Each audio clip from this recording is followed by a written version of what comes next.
what's important to know, I think, about spiritual practice and about prayer is that it's not solely an internal experience.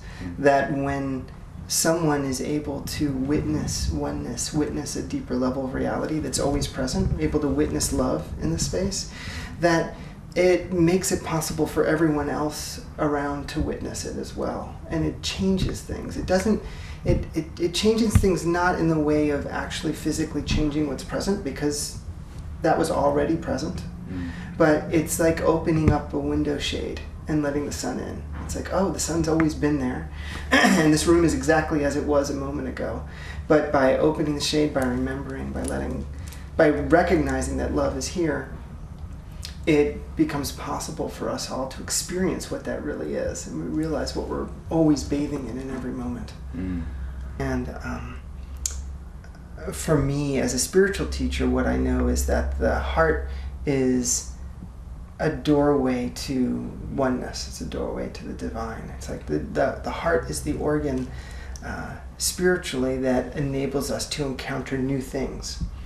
And by opening the heart, we encounter a new experience. Almost anyone that's been in nature or been involved with a prayer practice or just been in some extraordinary situation where you suddenly realize, wow, this is something special here. It's that I think at core it's that reverence of something brand new being born and witnessing that. A lot of people who are making choices to start businesses to support their heart rather than some external goal. You know, it's like they still want to be successful. They still want to get their work out to people. But you can see that there's a shift from trying to hit goals or trying to sell to a deeper level of service, like really wanting to be of service. You know, we work with a lot of people who are entrepreneurs, a lot of clients who are solo, a lot of people who are self-employed. It's only them. We got a list a mile long, and they're trying to get everything done. And they're like, how do I manage this? It's like, well, part of how you manage it is by letting go of some of it. Because the truth is that you can't get it all done. But the most powerful thing that we can do, I know that I can do, is to use the willpower. You know, we've been given this willpower, you know, and we use this willpower to often try to power through things and push through. All right, let's just get it done. All right, I've got a list 1,000 miles long. Let's get it done. Let's push through. Let's make it happen. But if I can use that will to stop myself from acting, and to slow down, and to remember, and to turn my attention away from thinking that everything rests on my shoulders, and to think that somehow I'm the originator and I'm the source, and to let my head bow, and to let myself find my humility and my sincerity, you know, and my tenderness and my vulnerability. And it's in that softness that there's a fluidity, and that there's the artistry and creativity can come through. And to me, that's where all of my breakthroughs have happened. Some very, very knowledgeable, insightful, gifted people talked about creative processes that I think are very helpful. You know, Julia Cameron, The Artist's Way, and you know, Stephen Pressfield wrote the book The War of Art, and about overcoming resistance. And you know, there's all these different practices for trying to access creativity and innovation. But what they all seem to come down to is a way to get the ego out of the way, and to get ourselves out of the way, and to let what is naturally coming forward from us come forward. I think that's a really honest question. It's a really sincere question that you're asking. Like, how is this going to work?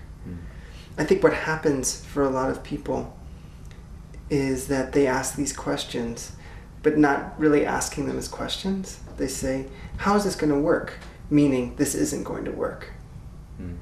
But what if you were to ask your heart, how is this really going to work? Like, what's the next step here? You know, the challenges that we run into are usually where the breakthroughs come from. If everything was easy and everything went according to how we dreamed it should go, you know, where would the mysteries be? Where would the surprises come from? You know? And And so I would say that it's less about trying to make miracles happen in your business. It's more about starting to recognize the miracles that are happening and letting them fully open. Because everything's a miracle, isn't it? I mean, the fact that you're breathing, the fact that we're breathing and our hearts are pumping, it's a miracle. You know, that this earth sustains our life. It's a miracle. Everything's a miracle. What happens is that there are things that happen that we prefer and that we enjoy, you know, like chance meetings with just the right person so that the project you're working for moves forward in a way that you want it to move forward. We often call those miracles. And we don't often stop to call the challenges that we run into miracles.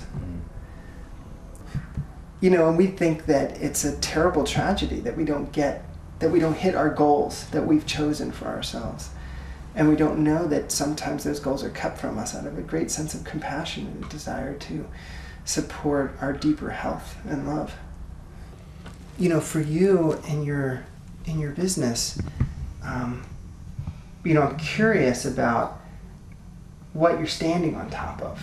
Like, what treasure are you standing on top of? It's really hard. I'm not, you know, I mean, crap. You know, it's miserably painful to, like, when you have to support your family and your business isn't working, people aren't engaging with you. But what's right here? Like, what is right here? And how can you become alive to it and aware of it as soon as possible? Last year, I was trying to build a business with very surface level roots. And it was all about the product. And this work feels deeper work. It feels like I'm building the roots first, and I'm building the solid roots, and that from there, the business is going to grow. So that's what this journey feels like. That's what this 2 weeks feels like. That's what this last 6 months has felt like. Is it's establishing the roots.